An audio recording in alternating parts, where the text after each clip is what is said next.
Now, let's address the elephant in the room. You never want to be intimate with your partner. Okay, we'll address that too. So with that being said, again, it goes back to a conversation and communication. Where did the breakdown happen? Like, is it a wrap, or is it something that you can get back to, right? Relationships oftentimes start out hot and heavy and steamy, and you're always wanting to be physical with one another. But then you have the stresses of life that happen and come into play, right? So we talk about, the stresses of the world, but then we also talk about jobs, we talk about money, we talk about children, pregnancy, we talk about, just family drama, all the different things that we go through that spill over into our relationships even before we have an issue with each other. And so, especially for women, our minds, our brains are our largest pleasure organ. So if we are going through it up here, then down there, the shop is closed. Now, oftentimes with men, not always, but most of the times with men, that is how they relieve their stress, right? So whereas women oftentimes, and again, not all, this is not a one size fits all because everybody is different, but statistics have clearly shown that for women, we oftentimes will shut down and not be turned on or not be aroused because what's going on up here. When you'll have a male partner, oftentimes, that is where they actually find solace. They find a stress relief. They find comfort. A lot of times that's the case, but that is not the case with every male because, it's a myth that men are not emotional creatures. They absolutely are emotional creatures. They just deal with emotion differently than we do. So how do you even know that you are healthy, right? So where are you with your self-esteem and your confidence? Are you loving your body and the things about you, where you are in your life? Are you feeling that way about your partner? I mean, let's just be real. Sometimes, or a lot of times in relationships, a woman's body changes, be it through childbirth or just genetics or whatever, different stress, depression, anxiety, different things, will cause our bodies to change. We can gain weight all over different areas, just body transformation. And then also the same thing can happen with men. And you may have it where the man is now seeing his partner as different and maybe not as turned on because it's not the woman that he was used to seeing. And now how does he feel about that? And then oftentimes as well for women to men, not as often as men to women, but there will be sometimes a woman that will look at her male counterpart if she's in a heterosexual relationship and then that's you're not the one I said I do to or that I committed to. Now you've let yourself go as well. So where are you with your own physical being, mental, emotional being? Where are you with your partner's physical, mental, emotional being as well? And just that goes both ways. So a lot of these things play a factor as to whether or not you even want to be intimate with your partner. I mean, we haven't even gotten to talking about infidelity. When trust has been broken, that also plays a huge part, especially for the women, but also for the men. A lot of times the men, they're just out the door. Not all the time, but a lot of times. For the women, they may stay, but then there's resentment, there's anger, there's bitterness, there's strife, and it may not be a deal breaker physically. Like you may not be ready to divorce, you may not be ready to break off the relationship, you stay in it, but then you have this myriad of emotions and you just can't get over the fact that this person that you love and that you've given yourself to, that you trusted, that they violated your trust and that they have actually shared themselves with someone else, be it physically, emotionally, mentally. So we're talking text messages, we're talking, sending videos or watching videos, all the different things.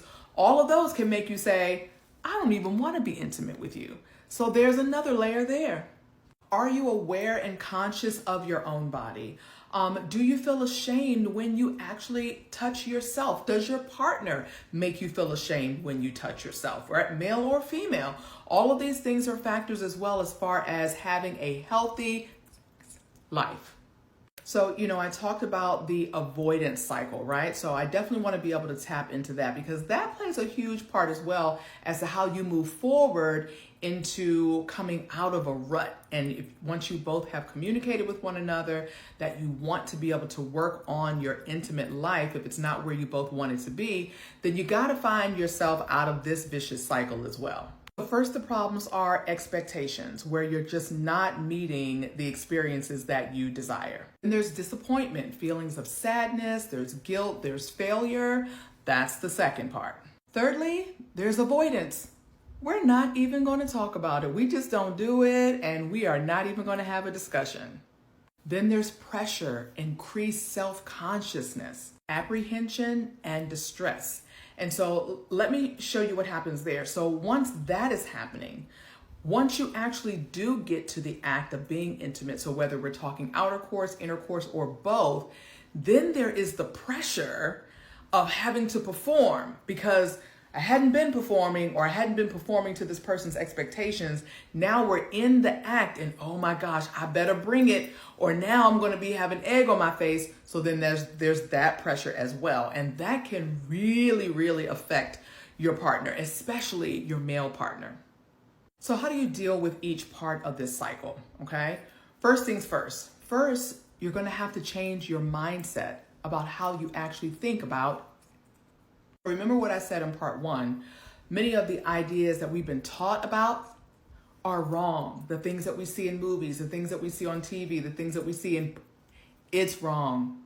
So what if you could broaden your definition of how you think about that right there might be a game changer for you. If you believe that is defined by doing certain things with certain body parts, having certain outcomes like having a gasm with the O, like all of these things, if you are in this cycle, that can just continue to lead to disappointment. So we're going to broaden how you think about it.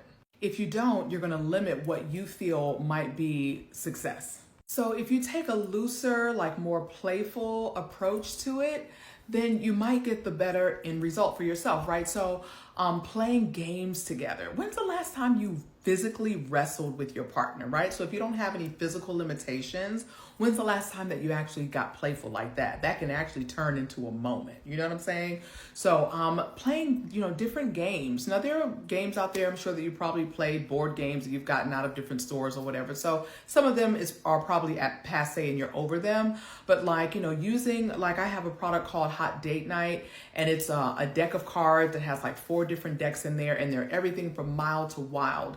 And they have communication cards, it has action cards, different things that you can challenge each other to do that are really fun and playful and that allow you to be able to reconnect with one another. And the end game is not always intercourse. Make sure that in these conversations, as you're communicating with one another, that you kind of try to find out from them if they're having any physical issues, right? So when it comes to a male partner, I talk about this often as well at my ladies' night parties, is that if you have a male partner that is experiencing chronic pain, like back pain, neck pain, leg pain, just, any pain in the lower extremities especially, or in their spine, they're really nervous that if they start the act with you, are they going to be able to finish? So first of all, they have to be able to get stiff. I don't even know if I can say the other word. They've got to be able to rise to the occasion. And then even once they rise to the occasion, they have to be able to keep it risen. And so if they happen to move or twitch or turn a certain way and they get a jolt of pain, it can cause it to go womp, womp, womp. Do you know how traumatic and embarrassing that can be for your male counterpart? So these are all things to consider as well. If it's the female, maybe she's having some issues. Maybe she's having some unexplained vulva pain, right? She doesn't really know why or what's going on. Maybe she has, a yeast infection or some other type of discharge that she's afraid to talk to you about because maybe you think that she's cheating. She doesn't really know what it is. She knows she hasn't done anything, but she doesn't, she's talked to her doctor. Maybe she's not resolved the issue, or maybe she plans to, but now you're coming on hot and heavy and she's got this issue in her lower region that she needs to have dealt with. So there's so many different things that can happen. And if we don't communicate, then it just becomes a bigger issue. And so communication is definitely key. I thought I could wrap this up in a part 2, but I've got a little bit more to say. So make sure you come on over and look for part 3. I'm going in deep right now. Your Energizer Beauty. Thanks for watching.